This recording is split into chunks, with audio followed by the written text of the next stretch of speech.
नमस्ते, आपके साथ मैं जयप्रकाश शर्मा हाजिर हो चुका हूं यूपी मांगे उत्तर लेकर। आज का मुद्दा क्या, पढ़ लीजिए। लाइन बड़े बड़े शब्दों में हमने लिख दिया, ऑपरेशन घुसपैठिया से विपक्ष क्यों डरा। जी हाँ, ऑपरेशन घुसपैठिया चल रहा है, रोहिंग्या बांग्लादेशियों की पहचान की जा रही है, लेकिन विपक्ष को ऐतराज है, विपक्ष सवाल उठा रहा है। आज इसी मुद्दे पर बात कर रहे हैं। यूपी में घुसपैठियों की पहचान के लिए एसआईआर की प्रक्रिया जारी है, ये चुनाव आयोग करवा रहा है, विपक्ष एसआईआर का विरोध कर रहा है। आज यूपी में पहली बार अस्थाई डिटेंशन सेंटर की तस्वीर सामने आ गई है कि डिटेंशन सेंटर खोले जाएंगे, ये बताया जा रहा है, जिससे जो रोहिंग्या हैं, जो बांग्लादेशी हैं, जिन पर कागज नहीं है, उनको यहां बिठाया जाएगा और इनको रवाना कर दिया जाएगा।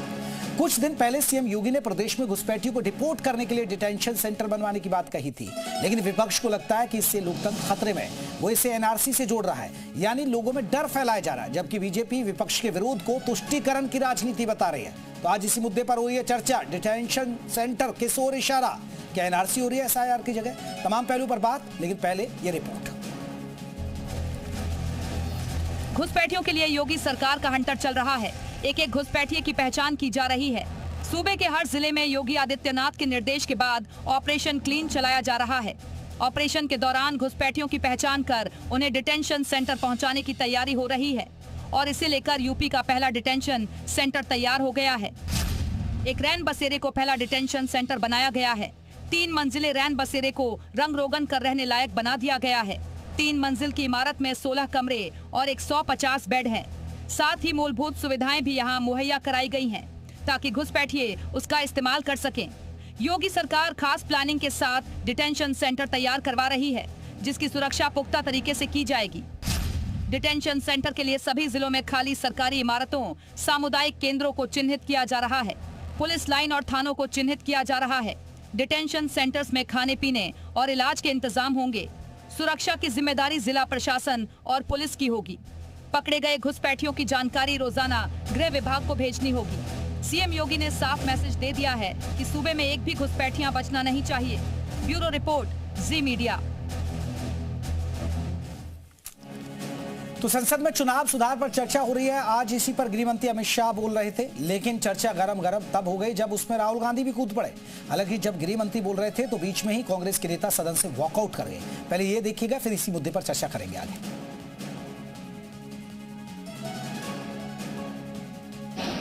विपक्ष के नेता ने जो प्रेस कॉन्फ्रेंस में कहा कि मतदाता सूची ठीक नहीं है, इसको सुधार करना चाहिए, तो भाई गहन पुनर्निरीक्षण क्या है, एसआईआर क्या है, मतदाता सूची का सुधार करने की प्रक्रिया है, और वो कर रहे हैं तो भी विरोध कर रहे हैं।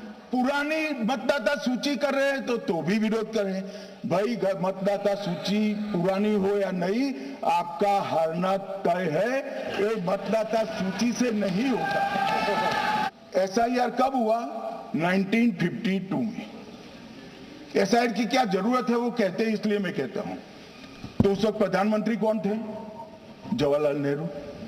किस पार्टी से थे? कांग्रेस पार्टी से। दूसरा कब हुआ? 1957 में। फिर जवाहरलाल नेहरू प्रधानमंत्री थे, कांग्रेस पार्टी से थे। तीसरा हुआ 61 में, उसमें भी जवाहरलाल नेहरू प्रधानमंत्री थे और कांग्रेस पार्टी थे। 65-66 में भी हुआ, एक ही गहन पुनर्निरीक्षण 2 साल में हुआ। उस वक्त भी श्री लाल बहादुर शास्त्री प्रधानमंत्री थे, कांग्रेस पार्टी थे। 83-84 में हुआ, इंदिरा जी थी। तो आज इसी मुद्दे पर हम बात करने जा रहे हैं, ऑपरेशन घुसपैठिया से विपक्ष क्यों डरा है। आज एसआईआर का मुद्दा संसद में भी गूंजा, यहाँ गरमागरम चर्चा हुई, आपने देखा, यहाँ राहुल गांधी भी कूदे, यहाँ गृह मंत्री अमित शाह ने पूरी बातें रखी कि एसआईआर क्यों हो रही है, किस लिए हो रही है, क्या है ये एसआईआर, और पहले ईवीएम पर उठे सवाल, फिर अब क्यों हो रही है ये बात। तमाम पहलू पर हम बात करेंगे, आपको बता दें। लेकिन डिटेंशन सेंटर बनाया जा रहा है, अस्थायी डिटेंशन सेंटर की एक तस्वीर सामने आई। विपक्ष को ऐतराज होता है कि आखिरकार ये क्यों रहा है, लेकिन राहुल गांधी ने आज क्या कहा एसआईआर पर, वो भी सुन लेते हैं, जब गृह मंत्री अमित शाह सदन में बोल रहे थे। मैंने 2-3 चीज़ें कही थी। मैंने कहा था ट्रांसपेरेंट वोटर लिस्ट सबको दीजिए, उसके बारे में एक शब्द नहीं बोला। मैंने कहा कि ईवीएम का आर्किटेक्चर सबको दे दीजिए, उसके बारे में एक शब्द नहीं कहा। मैंने कहा था कि बीजेपी के नेता हरियाणा में और बिहार में वोट दे रहे हैं, उसके बारे में नहीं कहा। मेरे प्रेस कॉन्फ्रेंसेस में सॉलिड प्रूफ है, उसके बारे में कुछ बोला नहीं। सीजीआई को लेकर सेम सीजीआई को लेकर इलेक्शन कमिश्नर को फुल इम्यूनिटी दी जा रही है।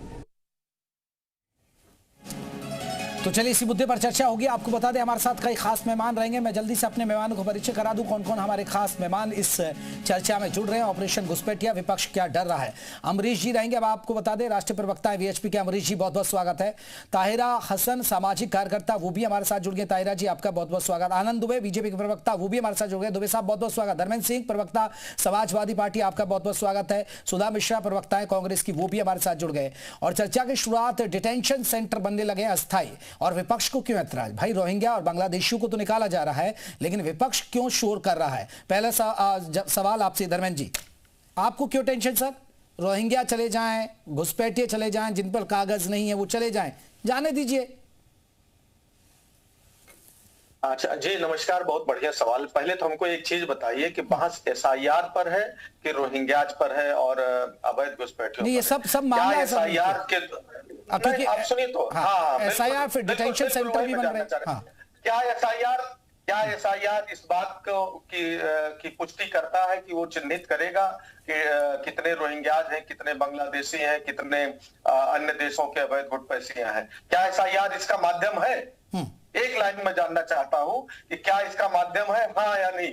नहीं, हाँ है, ऐसा देखिए धर्मेंद्र जी समझिए, एसआईआर तो हो ही रहा है, लेकिन एसआईआर के जरिए ये कोई मुहिम ये नहीं है कि भाई रोहिंग्या और बांग्लादेशियों के लिए चलाया जा रहा है एसआईआर। एसआईआर तो हमारे वोटरों के लिए चलाया जा रहा है। हाँ, एक बाकायदा अलग से सरकार, देखिए अलग से सरकार का आदेश है कि जो रोहिंग्या हैं, जो बांग्लादेशी हैं, उनकी पहचान की जाए, उन पर कागज नहीं है तो फिर उनके लिए डिटेंशन सेंटर बन रहे हैं। अस्थायी डिटेंशन सेंटर की एक तस्वीर सामने भी आ गई है।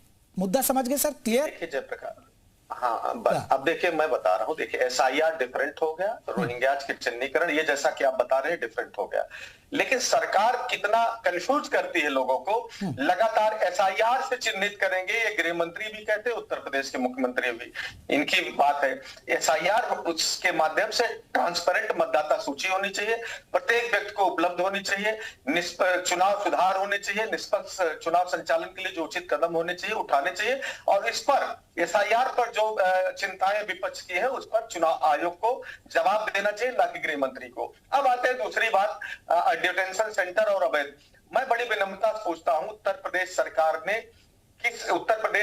किस कानून के तहत डिटेंशन सेंटर बना रही, चिन्हीकरण कर रही है, और अब तक जो है कितने डिटेंशन सेंटर बनाई, किस कानून के तहत उनको कहां डिटेन किया और कितने लोग बाहर भेजा?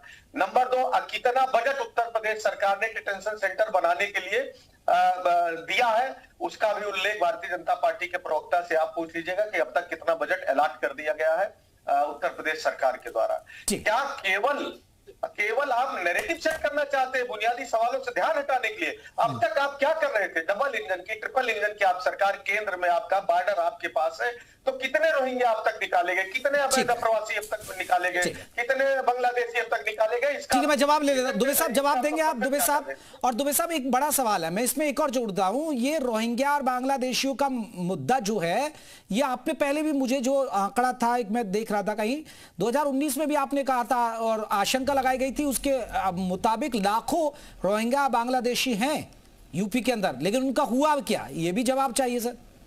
ये सर्वे वर्वे हुआ था आपका 2019 के आसपास में? देखिए जयप्रकाश जी, हम डिटेंशन की बात कर रहे हैं तो ये टेंशन में आ रहा है। मैं तो ये जानना चाहता हूं कि आखिर घुसपैठियों से, रोहिंग्या से, या जो भी अवैध घुसपैठी देश में हैं, उनसे इतनी मोहब्बत समाजवादी पार्टी को या विपक्ष को क्यों है? क्या वजह है कि ये उनके लिए इतना दिल खोलकर खड़े हो जाते हैं? किसको मैसेज देना चाहते हैं, क्या बताना चाहते हैं? अगर उत्तर प्रदेश की सरकार डिटेक्ट करके, डिटेंशन करके डिपोर्ट करना चाहती है, देश की सरकार को यह सूचना देना चाहती है कि भाई ये हमारे यहां इतने लोग डिटेंशन में हैं या इतने लोग डिटेक्ट किए गए हैं, तो इसमें इनको क्या समस्या? इन्होंने कहा कि ये इनको बताना चाहिए क्या? अरे भाई, आप किसी चीज के लिए टेस्ट कराने पहुंचे, और आपके टेस्ट में 3 चीजें पता चली कि भाई ये भी है, तो आप क्या कहोगे कि हम इसका इलाज नहीं कराएंगे? नहीं नहीं, हम तो टेस्ट इसी पर्टिकुलर चीज के लिए कराने आए थे, इसका हम इलाज नहीं कराएंगे। तो यदि उत्तर प्रदेश में अवैध घुसपैठिए मिलते हैं जो अवैध तरीके से देश में रह रहे हैं, तो यह देश कोई धर्मशाला तो है नहीं।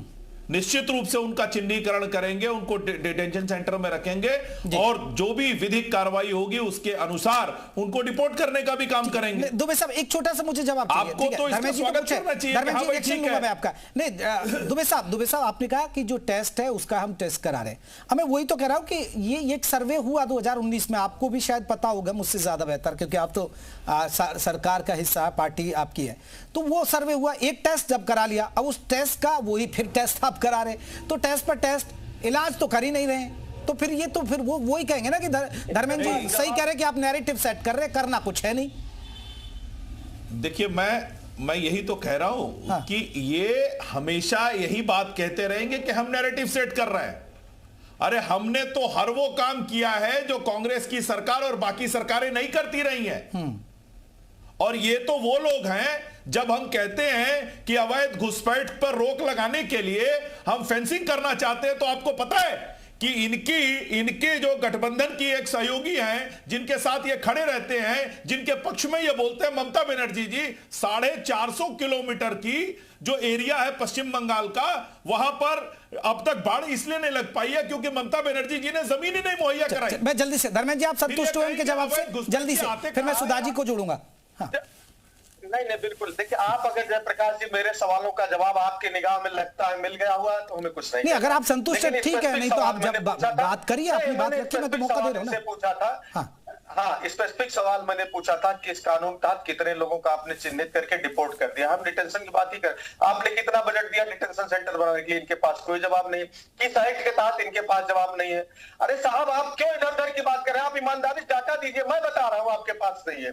2004 से 14 के बीच तत्कालीन सरकार ने 80,000 लोगों को डिपोर्ट किया था और 2014 के बाद इनके पास बताने के लिए कुछ नहीं। 2023 में सर्वाधिक डिपोर्टेशन हुआ जो 2331 का हुआ। यह स्थिति है जो लगातार डिपोर्ट करने को अपने घोषणा पत्र में ले आते हैं, जो कह रहे हैं कि हमने चिन्हित किया। 2019 में इन्होंने कहा उत्तर प्रदेश में 10 लाख लोग अवैध अप्रवासी हैं, रोहिंग्या हैं, बांग्लादेशी हैं, इनको डिपोर्ट किया जाएगा। कितने लोग डिपोर्ट किया, मैं यही तो पूछ रहा हूं, सिंपल सा सवाल है। संख्या बता दें उत्तर प्रदेश सरकार ने। मैं इस पर जवाब लूंगा, मैं फिर क्योंकि अभी संतुष्ट नहीं हो पाए, अब इस पर मैं जवाब लूंगा। मैं सुधा जी को जोड़े। सुधा जी देखिए, डिटेंशन सेंटर बना रहे हैं, अब तो प्रक्रिया चल रही है, सर्वे हो रहा है, होने दीजिए। दिक्कत क्या है, विपक्ष को दिक्कत क्यों हो जाती है? सुधा जी बोल रहे थे कि हमने वो किया जो कांग्रेस ने नहीं किया। हम यही तो जानना चाहते हैं कि वो क्या किया जो कांग्रेस ने नहीं किया। अगर आप ये प्रश्न कर देंगे तो ये लोग चिल्ला जाते हैं, क्योंकि वो काम और जो काम, वो काम क्या है इसकी कोई इनके पास तालिका नहीं होती है। लेकिन हाँ, वो काम और जो काम जरूर होता है। अभी इन्होंने कहा कि बीमारी का इलाज, अरे ठीक है ना, आपको नया नारा मिल गया ना सुधा मिश्रा जी। सुन लीजिए पूरी बात सुन लीजिए प्लीज, फिर आप पूछिएगा प्रश्न, मैं उत्तर दे दूंगी। अभी हमारे सपा के भाई ने यही कहा ना कि हमें वो सारे संख्या जो आप करना चाहते हैं, कब, कहां, कैसे, कितना व्यय, यही तो पूछा था। अभी बीमारी उसके जांचों की बात कर रहे थे। भाई हम भी बीमारी की जांच और उसके रिपोर्ट को सबके सामने साझा करने की बात कर रहे हैं, वही बात तो कर रहे हैं। लेकिन दिक्कत इस बात की, काम होगा तब तो डाटा होगा, डेटा किस चीज का देंगे? क्योंकि आप जानते हैं आसाम में इनकी सरकार है, वहां पे बहुत ज्यादा चीजें कराई गई थी, आपको ही पता है, आंकड़े भी आ गए थे, आंकड़े किसके कहां कैसे आए सबको पता है, सब कुछ रोक दिया गया। क्या यूपी में भी वही होने वाला है? क्या यूपी में मात्र बनाने के लिए चुनावी एक अपना सुधा जी देखिए, अभी इन्होंने अभी जाके झुग्गी बस्तियों में जा रहे हैं और बहुत सारे लोगों ने भी सवाल उठाए, लखनऊ में भी आप देखिए, अब उसमें ज्यादातर सब असम के निकल रहे, बहुत सारे लोगों पर कागज नहीं। तो भाई इसमें जांच में क्या, वो जांच करने दीजिए। ये जांच तो होनी चाहिए, लेकिन ये जो बसे, जो आए, जो रह गए, पिछले कितने सालों से ये लोग हैं, कैसे बसे, उसमें से कई नई झुग्गियां हैं, यही तो प्रश्न है। अरे आप जैसे पॉलिटिकल लोगों ने, आप जैसे पॉलिटिकल पार्टियों ने तो किया, उनके वोटर कार्ड बना दिया, आधार कार्ड बना दिए, आपको तो वोट चाहिए आप लोगों को भाई। अरे सुन तो लीजिए, सुन तो लीजिए, हम लोगों ने सब गलत किया था, अच्छा करने आए थे। अच्छा करने का हाल तो ये है क्या? पूछिए ना प्रश्न कि जो कह के आए थे उसके बाद ये सब हो रहा है और संख्या अधिकतम बढ़ जा रही है। दुबे साहब जल्दी से जवाब दीजिए, क्योंकि मेरे 2 मेहमान अभी बाकी हैं अभी, क्योंकि और मुझे वीएचपी की तरफ भी जाना है और हमारे साथ तायरा हसन भी हैं, सामाजिक कार्यकर्ता, उनसे जल्दी से।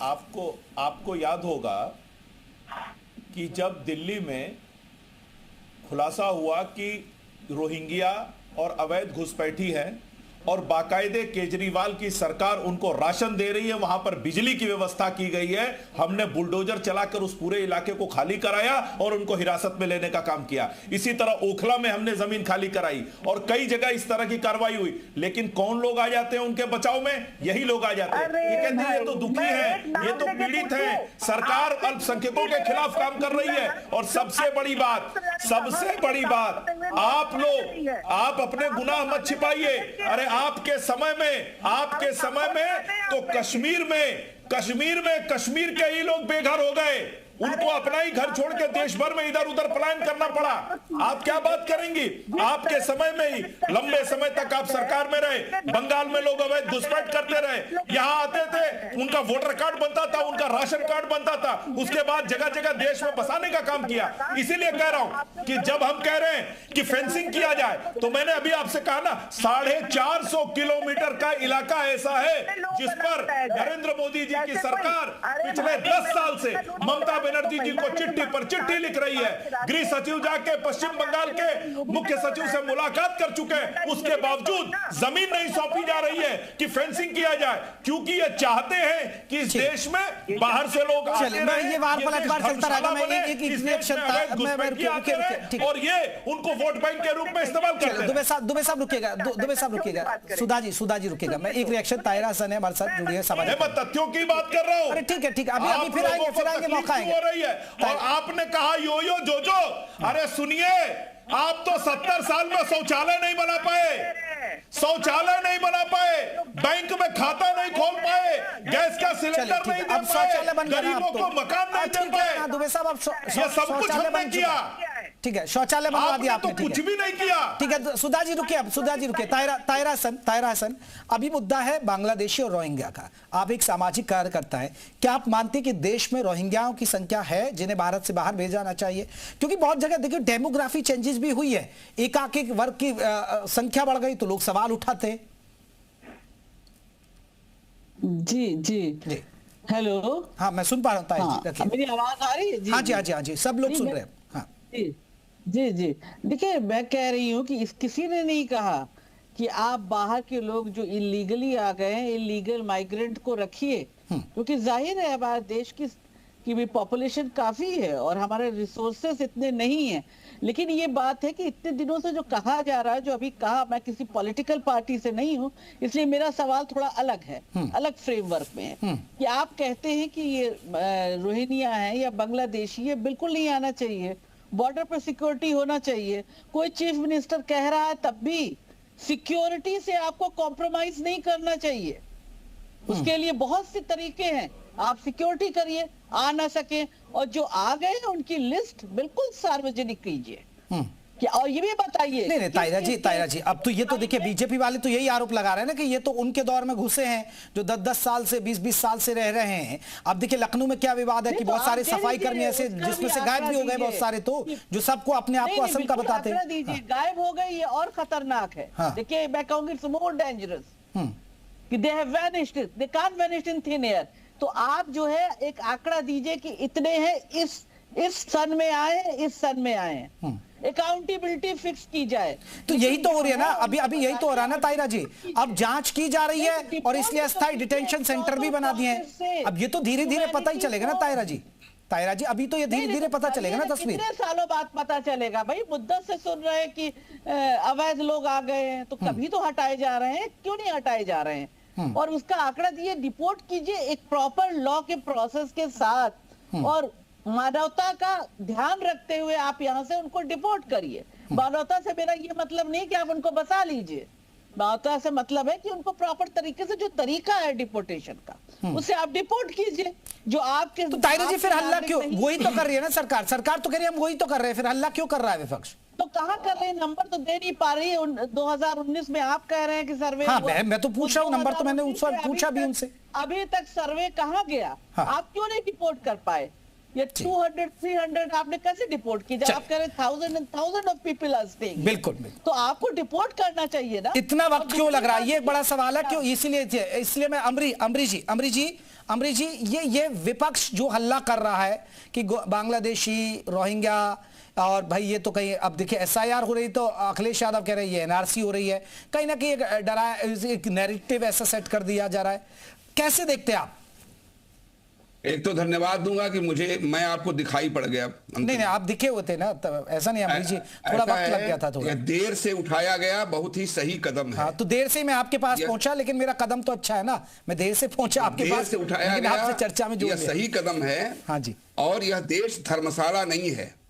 इस देश में, दुनिया में कोई भी देश है, सब देश घुसपैठियों के प्रति जो है संवेदनशील हैं, और हर देश अवैध अप्रवासियों को बाहर कर रहा है। ये रोहिंग्या बर्मा से निकाले गए, अपने देश से निकाले गए, वह बगल में थाईलैंड में नहीं गए, इंडोनेशिया में नहीं गए, चीन में नहीं गए, भारत में चले आए। बांग्लादेशी घुसपैठिए इस देश में बहुत पुरानी समस्याएं हैं। ये जो कांग्रेस के प्रवक्ता बोल रहे थे, कांग्रेस की सरकार ही घुसपैठ के बल पर असम में बना करती थी। एक इनके मंत्री का वक्तव्य था कि जब तक अली और कुली हमारे साथ है हमारी सरकार बनती रहेगी। बांग्लादेशी घुसपैठियों को संरक्षण देने का काम हुआ। आज इस देश में करोड़ों की संख्या में बांग्लादेशी घुसपैठिए हैं। हमारे देश में, हमारे देश के नागरिक, वह चाहे जिस उपासना पद्धति के हैं, उनको सम्मान से जीने का अधिकार है। लेकिन जोंक की तरह विदेशी अप्रवासी इस देश में रहें, यहाँ के संसाधनों का शोषण करें, यहाँ के रोजगार पर डाका डालें, तो किसी भी सरकार का यह कर्तव्य बनता है कि उन्हें बाहर का रास्ता दिखाना चाहिए। यह काम बहुत पहले से होना चाहिए। आजादी के 78 साल बाद भी, और इस देश में करोड़ों की संख्या में घुसपैठिए हैं, करोड़ों की संख्या में घुसपैठिए आ रहे हैं, उन पर रोक का कोई अभी हमने तंत्र नहीं विकसित किया। हमारे यहां कोई नागरिकता रजिस्टर आज तक नहीं बन पाया। उस दिशा में अगर सरकार प्रयत्न कर रही है तो उसका स्वागत करना चाहिए। विदेशियों के वोट बैंक के आधार पर सरकार बनाने का जो स्वप्न देख रहे हैं, और जो आज तक सरकार बनाते रहे, उनको अगर कष्ट हो रहा है तो यह कष्ट की बात है। हम राजनीतिक मतभेद अलग हो सकते हैं, लेकिन अमरीश जी बात ये ना, चलिए सुधा जी कुछ कह रही, मैं आऊंगा। अमरीश जी वो तो ये कह रहे हैं ना, आप ग्राउंड पर बता दीजिए भाई, इतने हमने रोहिंग्या, इतने बांग्लादेशी चिन्हित कर लिए, मैं वही तो फिर कह रहा हूं, और आप बता दीजिए भाई इतने हमने निकाल दिए। यही तो पूछ रहा है विपक्ष, और क्या कह रहा है? नहीं, हम कहते हैं अमेरिका सतत सतर्क रहा। स्वतंत्रता के इतने दिन बाद यहां नागरिकता रजिस्टर नहीं बना। असम में इतना बड़ा आंदोलन हुआ, घुसपैठियों के लिए आंदोलन हुआ, वहां भारतीय जनता पार्टी ने आंदोलन नहीं किया था, वहां के नागरिकों ने, वहां के छात्रों ने घुसपैठियों के विरुद्ध आंदोलन किया था। अगर घुसपैठ समस्या ना होती तो असम में आंदोलन होता क्या? आज भी असम में आंदोलन हुआ। पूरे देश में बांग्लादेशी घुसपैठिए हैं। क्या किया उसके बाद जरा बताइए। उनको चिन्हित करके उनको बाहर निकालना, यही एक में मार्ग है। और मुझे लगता है कि सभी राजनीतिक दलों को इस पर सहमति व्यक्त करनी चाहिए कि राष्ट्रीय सुरक्षा का विषय है। अरे राष्ट्रीय सुरक्षा का विषय है, और आप इससे सजग है, सरकार सजग है, उसके बाद भी बढ़ता जा रहा है। आपने पूरे बिहार में करवा लिया, एक भी संख्या नहीं दे पाए। आसाम में करा लिया, क्या किया इसका उत्तर नहीं दे पा रहे। और दोष किसका है? विपक्ष का है। हम आंकड़े ही तो आपसे मांग रहे हैं, किसने आपसे कराइए? राष्ट्रीय सुरक्षा किसने कहा? राष्ट्रीय सुरक्षा जिम्मेदारी केंद्र सरकार के हाथ में होने के बावजूद पिछले 11 साल से वो संख्या बढ़ती जा रही है, और इसमें विफलता विपक्ष की है। विपक्ष ऐसा है कि मैं विपक्ष को आरोपित नहीं कर रहा हूं। यह समस्या पूरे देश की है, सबको बैठकर सोचना चाहिए। बिहार में बहुत बड़ी संख्या में वोटर लिस्ट के लोग कटे हैं, वो कौन लोग हैं? ये सारा फेल्योर आपकी सरकार का होने के बावजूद विपक्ष सवाल पूछे तो आप पूछ रहे हैं कि क्यों। चलिए ठीक है सुधा जी, बात होगी, मैं अब ऋषि लौट रहा हूं। धर्मेंद्र जी एक सवाल है, देखिए रोहिंग्याओं पर आप लोग ठीक है, आप आंकड़ा चाहते हैं, आप ये अभी मैं आपने हाल में देखा होगा सुप्रीम कोर्ट ने भी बाकायदा कहा कि भाई हम रोहिंग्याओं के लिए रेड कारपेट नहीं बिछा सकते, ये आएंगे रहेंगे फिर अपने हक की बात करेंगे, हमसे हक मांगेंगे, फिर हमारे अपने लोगों का हक में से हक देना पड़ेगा। तो ये तो गलत है ना धर्मेंद्र जी, जब सुप्रीम कोर्ट भी कह रहा है कि भाई रोहिंग्याओं को हटाया जाए। जयप्रकाश जी, अवैध अप्रवासियों के रोकने की बात कौन कर रहा है? हम ये पूछना चाहते हैं, आप क्यों इस विषय को भटकाना चाह रहे हैं डिबेट को? केवल ईमानदारी से ये बताइए कि नित्यानंद राय जी ने 2020 में संसद के अंदर कहा था 1,10,000 लोग वीजा लेकर के अवैध तरीके से आए और भारत में रह रहे हैं पिछले 3 साल के दौरान, मैंने 17 से 20 के आंकड़ा उन्होंने दिया था, जो कि भारतीय जनता पार्टी की सरकार थी, उसमें किसी तीसरी सरकार नहीं थी। भारतीय जनता पार्टी के प्रदेश अध्यक्ष बंगाल के, वो कह रहे 2.25 करोड़ बांग्लादेशी बंगाल के अंदर है, लगातार संख्या बढ़ती जा रही है। 2017 में मोदी सरकार ने कहा था 1,10,00,000 लोग अवैध रूप से रह रहे हैं। तो इसका मतलब लगातार जो है भारतीय जनता पार्टी की सरकार में लगातार अवैध अप्रवासन बढ़ता जा रहा है। अवैध अप्रवासी चाहे रोहिंग्या हो, चाहे बांग्लादेशी हो, चाहे अन्य देशों को भारत में बसते जा रहे हैं। तो ये जिम्मेदारी किसकी है, हमें पूछना चाहते हैं। सवाल आप कब तक विपक्ष से पूछेंगे? अगर लगातार बढ़ रहा है, लगातार बॉर्डर से अंदर आ रहे हैं और रुक रहे हैं। मैं विपक्ष से सवाल नहीं पूछे, विपक्ष के अल्लाह के लिए पूछ रहे हैं ना सर, क्योंकि विपक्ष भी तो नैरेटिव सेट करते हैं ना। अब आपने नैरेटिव सेट कर रहे हैं, SIR हो रहा है तो अखिलेश यादव जगह जगह कह रहे हैं कि ये NRC हो रहा है। यही मैं कह रहा हूं, चूंकि भारतीय जनता पार्टी वो जो मैसेज देना चाहती है SIR नहीं NRC है, SIR अलग चीज। मैं यही तो बार बार कह रहा हूं कि भारतीय जनता पार्टी के साथी पहले कंफर्म करे SIR अलग चीज है और ये डिक्टेट, डिटेंशन और डिपोर्ट ये अलग चीज है। तो अगर डिक्टेट, डिटेंशन, डिपोर्ट आप जो है ना अपने घोषणा पत्र से लेके आते हैं, ठीक है, दुबे साहब आज तक सरकार में है, 14 से केंद्र सरकार में आप है, तो किसकी जिम्मेदारी है?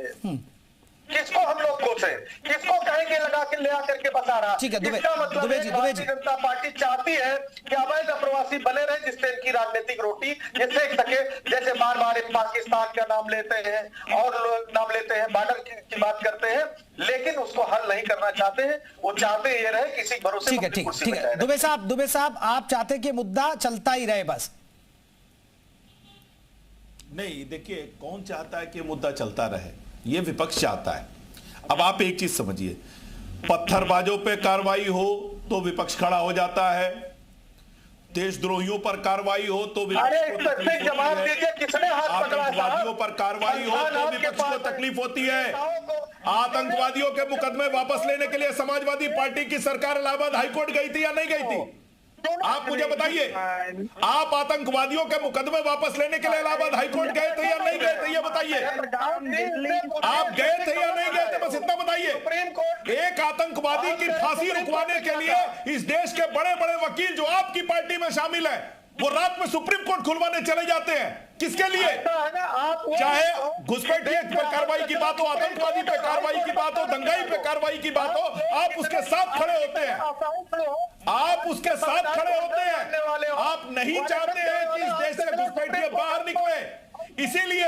इसीलिए आप सोचिए, मैंने उदाहरण दिया कि ममता बनर्जी जी की सरकार से 10 साल से लगातार जमीन मांगी जा रही है कि आप दीजिए, हम इसको फेंसिंग करना चाहते हैं बॉर्डर एरिया को। वो जमीन देने को तैयार नहीं है क्योंकि वो चाहती है कि अवैध घुसपैठिए आए, उनका वोटर कार्ड बने, उनका राशन कार्ड बने, वो इनके लिए वोट करे। यही दिक्कत है। मैं कह रहा हूँ NRC हो रहा है, आपको क्या तकलीफ है? क्या NRC नहीं होनी चाहिए? क्या देश की नागरिकता का कोई रजिस्टर नहीं होना चाहिए क्या? आपको ऐसा क्यों लगता है? सुधा जी एक छोटा सा जवाब आपसे मैं ले लूं, फिर मैं तायरा जी से। सुधा जी आपने सुन लिया बीजेपी का भी रिएक्शन है, दिक्कत है क्या? दिक्कत बस इस बात की है को दिक्कत क्या है? बीजेपी और कांग्रेस का डिबेट करा रहे हैं। सुन लीजिए सिर्फ दिक्कत जानते हैं जी, लोग देते हैं संस्कृत में उसका जवाब, दिक्कत उस इतनी है, ये सही बात सही उत्तर देते नहीं है और सारी जनता को उलझा के रखते हैं कि मैथ का उत्तर हम मैथ का नहीं देंगे। इनको ट्रेनिंग दी जाती है मैडम जी कि आपको कोई सवाल अगर ये पूछे तो आप जवाब दे देना। अब वो तो सदन में भी आप भी यही करते हैं ना, अगर आप जैसे कोई बोल रहा है जवाब देता है तो आप लोग भी हल्ला करते हैं। जी नहीं, हमारे सारे उत्तर का जवाब जवाहरलाल नेहरू नहीं होते हैं। हाँ। जो प्रश्न होता है वही होता है, इनकी तरह नहीं। तायरासन में एक छोटा सा रिएक्शन आपसे। अब आपको क्या लगता है भाई, ये आप क्या सुझाव देंगे? भाई जो हो रहा है होने दीजिए और बस आप सामने रख दीजिए चीजें। नहीं, आपको डेटा तो रखना पड़ेगा ना भाई, आप सेंटर में है, आपकी सरकार है, आप उत्तर प्रदेश में सबसे बड़ा प्रदेश राजनीति की दशा और दिशा को तय करता है। आप रखिए कितने घुसपैठिया है भाई, इतने लोग आ गए, इनका देखिए इतने लोगों के नाम। अमरीश जी आखिरी कमेंट आपका जल्दी से, मेरे पास थोड़ा वक्त कम है। क्या है मेरे समझ में नहीं आती। अमरीश और देखिए अगर विपक्ष नहीं पूछेगा तो हम ही लोग कहेंगे कि डेमोक्रेसी हेल्दी नहीं है। डेमोक्रेसी हेल्दी तभी होती है जब विपक्ष मजबूत होता है। यहाँ विपक्ष बहुत नहीं पूछ पा रहा है। देखिए ठीक है अमरीश जी, ऐसा है, देखिए विषय को उलझाना, एक दूसरे पर आरोप प्रत्यारोप करना अलग विषय है। इस समय पूरे देश में करोड़ों की संख्या में घुसपैठिए हैं और उस घुसपैठियों के आने के काल में 11 वर्ष भारतीय जनता पार्टी का भी शामिल है, लेकिन एक बहुत बड़ा कालखंड उसमें कांग्रेस का भी शामिल है। घुसपैठियों का इस तरह से अबाध आना ये दुर्भाग्यपूर्ण है। 11 साल वालों से भी जवाब लिया जाए ना, विश्व हिंदू परिषद को जवाब देना चाहिए। सुनिए सर फिर हिंदू राष्ट्र कैसे बनाएंगे आप? निकालने का सब घुसपैठिए आते रहेंगे, बहुत पहले होना चाहिए था। बीजेपी हिंदू राष्ट्र नहीं बनने देगी, आपके सपने को साकार नहीं होने देगी। राजनीतिक पूर्वाग्रहों से घुसपैठिए बढ़ते रहेंगे, आपका सपना साकार नहीं होगा। मैं माफी चाहूंगा, मेरे पास इतना वक्त था, यूपी मांगे उत्तर को यहीं खत्म कर रहे हैं। नमस्कार।